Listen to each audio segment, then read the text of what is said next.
প্রকৃতি খুবই সুন্দর, খুব সুন্দর সৃষ্টি। মানুষের প্রয়োজনে বিধাতা এই প্রকৃতি তৈরি করেছেন, সৃষ্টি করেছেন।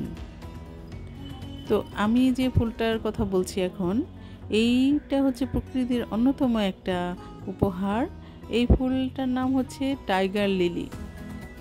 মানে অনেক বড় একটা ফুলের স্টেম হয়, সেখানে অনেক অনেক কলি থাকে এবং ফুল ফুটে এবং ফুলটা অনেক সুগন্ধি যুক্ত। তো বেশ কয়েকদিন এই ফুলটা থাকে। তো অপূর্ব সুন্দর একটা ফুল, মানে বাগানের সৌন্দর্য বাড়ানোর জন্য আপনার এই একটা ফুলই যথেষ্ট। তো এটা লিলি জাতীয় লিলি।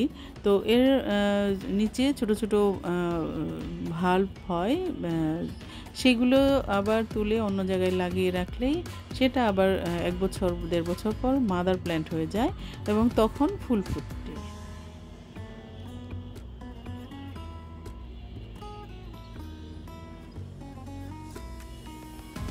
জবা আসলে এখন অনেক রঙের হয়, জবা শুধু আর লালের মধ্যে নেই।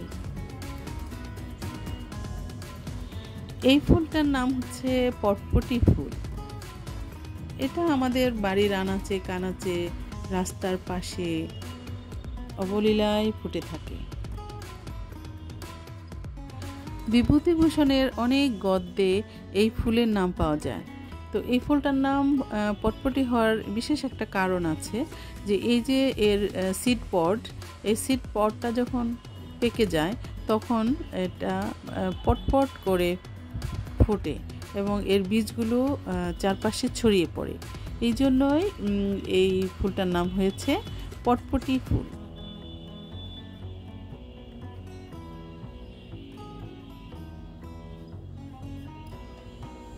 এই ফুলের তেমন কোনোই যত্ন লাগে না, এটা নিজ নিজ থেকেই নিজের যত্ন নিতে পারে।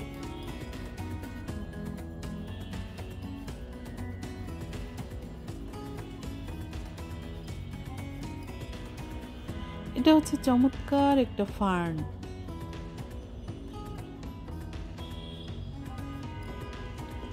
এ হচ্ছে লাল ফুরুষ ফুল। ফুরুষ অনেক রকমের হয়, অনেক রঙের হয়।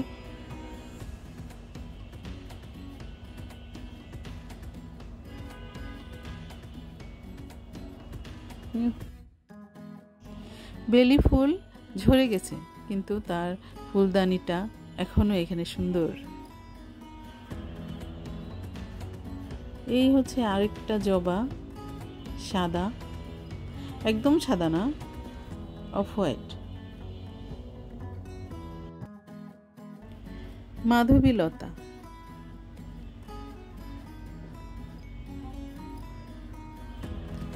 এটা হচ্ছে একটা আগাছা, কিন্তু ফুলটা খুব সুন্দর, চমৎকার ফুল, আকর্ষণীয়, ছোট ছোট। এই ফুলটা খুবই নরম, হাত দিলেই ছিঁড়ে যাচ্ছে, তো দেখতে খুবই সুন্দর।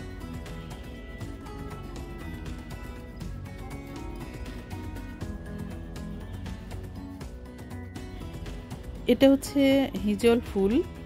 আমাদের বাগানে একটা বনসাই হিজল গাছ আছে, যেটায় সুন্দর ফুল হয়।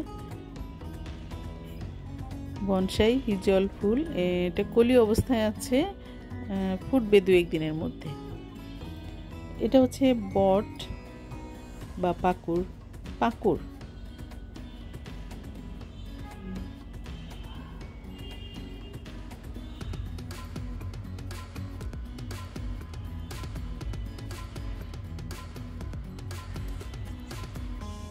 এটা হচ্ছে ঘাসের বসতি, এত সুন্দর এই ঘাসগুলো।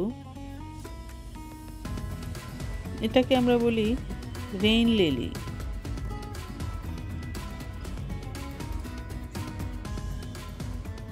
রঙন,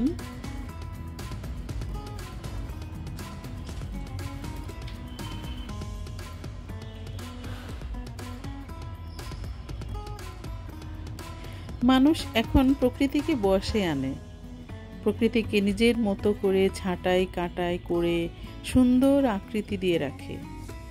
সাজানোর একটা চমৎকার উপকরণ হচ্ছে এই প্রকৃতি, এই গাছ, এই ফুল,